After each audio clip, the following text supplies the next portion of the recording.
క్షమించండి నాన్న. ఏమనుకోకండి.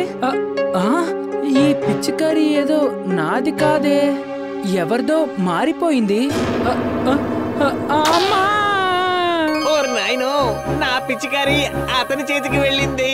ఓహో, ఆ రంగుని మీరు నా కోసం తెచ్చారా?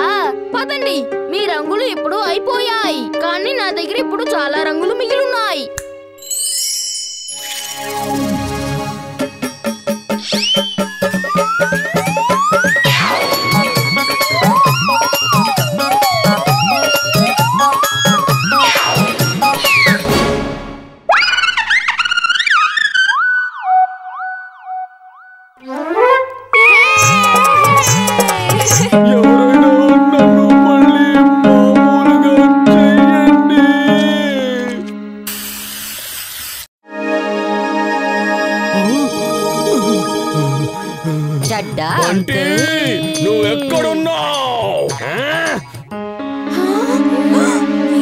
చెడ్డ అంకుల్ ఎందుకు అలా అయిపోయారు?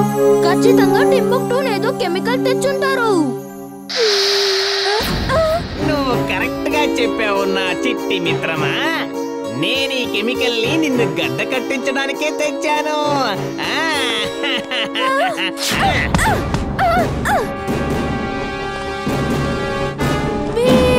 మర్యాదగా వీరిని వదులు. వదులుతావా లేదా? మర్యాదగా తలుపు తెరు. చింటూ, చుల్బుల్, మీరు ఎక్కడున్నారు? త్వరగా రండి. తాతయ్య!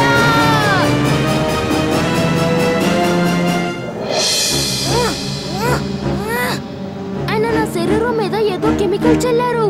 ఆ కారణంగానే నేను కదలలేకపోతున్నాను. నేను ఇప్పుడే బాస్ కి ఫోన్ చేసి ఈ శుభవార్త చెప్తాను. తాతయ్య ఇచ్చిన స్ప్రే జేబులోనే ఉంది, కానీ తీయలేకపోతున్నాను. బాస్ బాస్, నేను డాక్టర్ ప్రేమ్ సహాయ్ రోబోట్ ని తీసుకొస్తున్నాను. శభాష్ టింబక్టూ, శభాష్, మంచి పని చేసావు. నువ్వు బుద్ధికి సున్నా, బాడీకి మిన్నే కావచ్చు, కానీ నువ్వు నాకు బాగా పనికొస్తావు.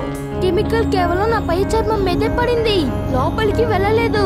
ఇప్పుడు నేను బాడీ టెంపరేచర్ పెంచినట్లయితే పై చర్మంతో పాటు కెమికల్ కూడా తొలగిపోతుంది. అప్పుడు నేను మళ్ళీ కదలగలను.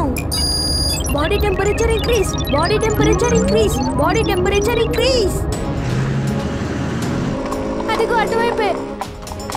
ఈ జింటూ హోలీ ఆడడానికి ఎక్కడికో వెళ్ళిపోయాడు. అవసరమైనప్పుడు అస్సలు కనిపించడు.